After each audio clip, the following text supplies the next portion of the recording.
नमस्कार, मैं हूं योगेश कुमार और आप देख रहे हैं पंजाब केसरी टीवी। आज यानी शुक्रवार के सुबह से हो रही बारिश के बाद गुरुग्राम की सड़कों के हालात बद से बदतर हो गए। हर सड़क पर जलभराव इतना भयंकर था कि ऐसा लग रहा था या तो दरिया बन चुके सड़कें या फिर कई इलाके ऐसे थे जो स्विमिंग पूल जैसे नजर आ रहे थे। मैं सिलसिलेवार तरीके से बताऊंगा कि किन किन सड़कों पर किस तरीके का जलभराव था और तस्वीरों में भी दिखाऊंगा कि आखिर इस प्रशासन ने कितनी तैयारी की थी और धरातल पर उन तैयारियां किस तरीके से फजियत होती हुई नजर आई। सबसे पहले बात करते हैं बसई रोड की। पिछले 10-12 साल से हालात यहाँ इसी तरीके से हैं। हर बार बरसात में, चाहे वो 15 मिनट की बरसात हो या फिर 5 घंटे की बरसात, हर बरसात में इसी तरह के हालात होते हैं। 2 से 2.5 फीट तक यहाँ पर पानी भर जाता है और इसी तरह से यहाँ पर हालत पिछले 10 सालों से बदतर है। अगर बात करें बसई इलाके की तो वहां भी बसई रोड पर इसी तरह के हालात हैं। तस्वीरों में आप देखकर अंदाजा लगा सकते हैं कि इन प्रशासनिक अधिकारियों ने कितना काम इस सड़क पर किया है और किस तरीके की ड्रेन बनाई है। अगर इसके अलावा बात करूं मैं सेक्टर 10 और 10A की, तो तस्वीरें देखिए कि सेक्टर 10 की ओर एंटर करने वाली सड़क पर हर बार बरसात में इसी तरह के हालात होते हैं। बच्चे यहाँ पर स्विमिंग पूल समझकर यहाँ पर तैराकी कर रहे होते हैं। अगर इसके बाद मैं अगर बात करूं तो पटौदी रोड की, वहां भी हालात ऐसे ही हैं। ओल्ड गुरुग्राम के अलावा अगर मैं इसके दिल्ली रोड, गुरुग्राम महरौली रोड की बात करूं तो यहाँ पर तस्वीरें देखिए, यहाँ भी 1.5 से 2 फीट तक पानी भरा हुआ है। किस तरीके से वाहनों की रफ्तार यहाँ भी धीमी है। यहाँ भी अगर जहां तक आपकी नजर जाएगी आपको सिर्फ पानी ही दिखाई देगा। पुलिस लाइन की बात करें, वहां भी इस तरह के हालात। ऐसा लग रहा था कि पुलिस लाइन नहीं मानो स्विमिंग पूल वाला एरिया हो, बच्चे तैराकी कर रहे हैं। अगर मैं बात करूं सेक्टर 14 केंद्रीय विद्यालय के सामने की सड़क की, वहां भी इस तरह के हालात है।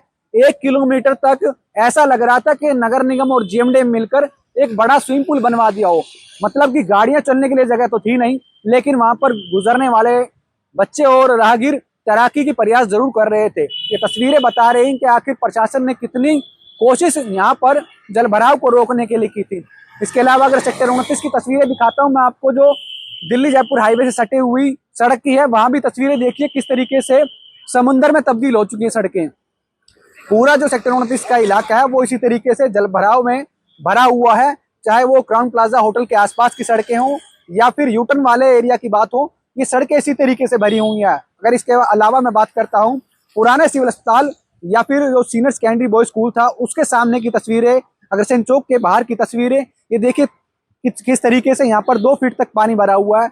गाड़ियां यहाँ से रुक रुक कर गुजर रही हैं और ये जलभराव ही कारण बना है जिस वजह से जो है ओल्ड गुरुग्राम में ट्रैफिक की रफ्तार धीमी होती है और जाम जैसी स्थिति बनती है। अगर मैं बात करूं हाईवे की तो आप दिल्ली जयपुर हाईवे देख सकते हैं कि तस्वीरें भी आप देख रहे हैं और शाम की तस्वीरें भी आप देख रहे हैं। सुबह लगभग 10 बजे के आसपास की तस्वीरें हैं और उसके बाद जो तस्वीरें देख रहे हैं वो शाम 5:30 बजे की तस्वीरें हैं। दोनों ही तस्वीरें आप देखकर अंदाजा लगा सकते हैं कि बरसात के बाद सड़क किनारे जो जलभराव होता है किस तरीके से वाहनों की रफ्तार धीमी होती है। इन तस्वीरों को देखकर अंदाजा लगा सकता है कि नगर निगम ने अपना कितना काम बेहतर तरीके से किया, जीएमडी ने कितना बेहतर तरीके से किया।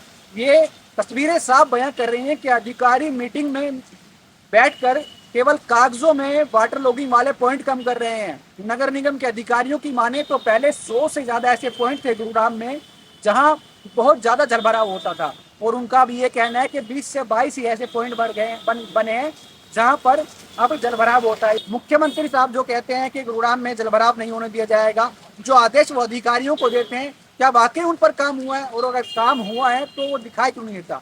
यहाँ से गुजरने वाले राहगीरों ने भी अपनी आप बीती बताई, वो आपको सुनाते हैं। रेखा जी, कितनी समस्या हो रही है बारिश में घर से निकलने के बाद? हम सुबह 8:30 घर से निकले थे और 11 बजे पहुंचे गेट के अंदर और पूरी रोड पर पानी भरा हुआ था, पूरी इतना जाम था। अब नेता आके नहीं देखते कि कैसे निकल रही है आम जनता, कैसे ट्रैवल कर रही है, किसी को कोई परवाह नहीं है। वो आराम से बैठे हुए, हम ट्रैवल करते हैं तब पता चलेगा उन्हें कि कैसे कैसे हम पहुंच रहे हैं यहाँ पर। क्या कुछ कहेंगे अधिकारियों को जो कहते हैं कि बरसात में जलभराव नहीं होने देंगे? यहाँ आके एक बार वो देख के जाए कि गुड़गांव, वैसे बोलते हैं सिटी सिटी सिटी, सिटी का तो नाम है, बस पूरा ये है कि हरिद्वार बना हुआ है यहाँ पर पूरा ही। तो क्या, कहाँ से आए आप? कहाँ से आते हैं? मैं नवादा फतेहपुर। मेरा नाम शर्मिला है। शर्मिला जी, कितनी मुसीबत हो रही है बरसात में? यहाँ पर बहुत ज्यादा मुसीबत हो रही है। ये लग रहा है कि जैसे हरिद्वार है। हरिद्वार में डुबकी लगाओ और बाकी कुछ नहीं है यहाँ। तो पहले तो गर्मी से राहत मिल रही थी, अब आफत बन गई है बारिश। हाँ बिल्कुल आफत है। कितने बजे घर से निकले थे आप अकेडमी हम जाने? सुबह 8:30 बजे घर से निकले थे अकेडमी के लिए और 11 बजे यहाँ आके पहुँचे हैं बारिश की वजह से। पब्लिक ट्रांसपोर्ट भी नहीं मिल रहा होगा? बिल्कुल नहीं मिल रहा और जो कैब हो रही है वो काफी महंगी हो रही है। 3 या 4 गुना पैसे ज्यादा ले रहे हैं कैब के भी। स्टूडेंट्स हो या फिर बाकी और लोग ये देख रहे हैं कि जो राहगीर यहाँ से गुजरते हैं कितनी आफत उन्हें उठानी पड़ रही है। गुजरने के लिए रास्ता नहीं है पैदल वालों लोगों को, और ना ही पब्लिक ट्रांसपोर्ट निकलने के लिए सड़कों पर जगह बची है। इन तमाम तरह की राय अपनी इस खबर की कमेंट बॉक्स में टाइप कीजिएगा। इस खबर को ज्यादा से ज्यादा शेयर भी कीजिएगा। प्रोग्राम से योगेश कुमार, पंजाब के थ्री। हमसे जुड़े रहने के लिए हमारे YouTube चैनल को सब्सक्राइब करें और नई वीडियो की नोटिफिकेशन के लिए बेल आइकॉन को दबाएं। अगर आप ये वीडियो Facebook पर देख रहे हैं तो लाइक जरूर करें और ज्यादा से ज्यादा शेयर करें। धन्यवाद।